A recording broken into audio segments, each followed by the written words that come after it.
சுந்தரி, எனக்கு எப்போ உங்களை பார்த்தாலும் சிரிப்பு சிரிப்பா வருது. எல்லாத்தையும் நீங்க பாடின பாட்டிலே ஒரு லைன் இருக்கு தெரியுமா? காரணம் ஏன் தோழின்னு. மைக்கை ஏன் ஆன் பண்ணல? காரணம் ஏன் தோழி? டென்ஷன் தான். சிங்கர் வந்து சம்டைம்ஸ் சிங்கிங்க கூட மறந்துடுவாங்க, ஆனா மைக் ஆன் பண்றதுக்கு மறக்கக்கூடாது. ஆனா சுந்தரி, சுந்தரி பத்தி ஸ்பெஷலா ஒரு மென்ஷன் இருக்கு.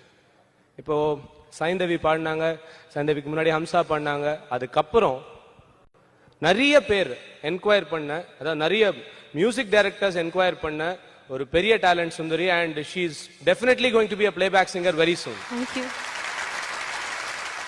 சுந்தரி, இப்போ சுஷீலாமா பாடின பாட்டு அவங்க முன்னாடி இன்ஃபேக்ட் நான் கீழே போய் நின்று ஏதோ பேசிட்டேன். ஆனா பாலமுரளி சார் கிட்ட நிற்கும் போது எனக்கு இப்படி மைக்கு நடுங்குது, என்ன பேசுறதுனே தெரியல.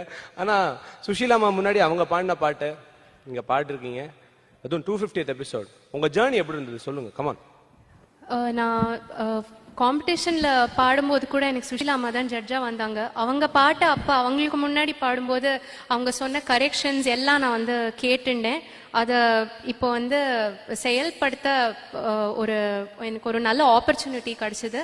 அண்ட் ஐ திங்க் நான் நல்லா பாடினேன்னு நினைக்கிறேன். இல்ல சுந்தரி, நீங்க செலக்ட் ஆயிட்டீங்க, டோன்ட் வரி. இந்த ஸ்டேஜுக்கு நீங்க வந்தாச்சு. இன்னும் சுஷீலாமா உங்களுக்கு மார்க்லாம் போட போறது இல்ல. She is enjoying your music. ஆனா சுஷீலாமா எவ்வளவோ சொல்லி தந்தீங்க, இந்த பொண்ணுக்கு மைக் ஆன் பண்ண சொல்லி தர மிஸ் பண்ணிட்டீங்க.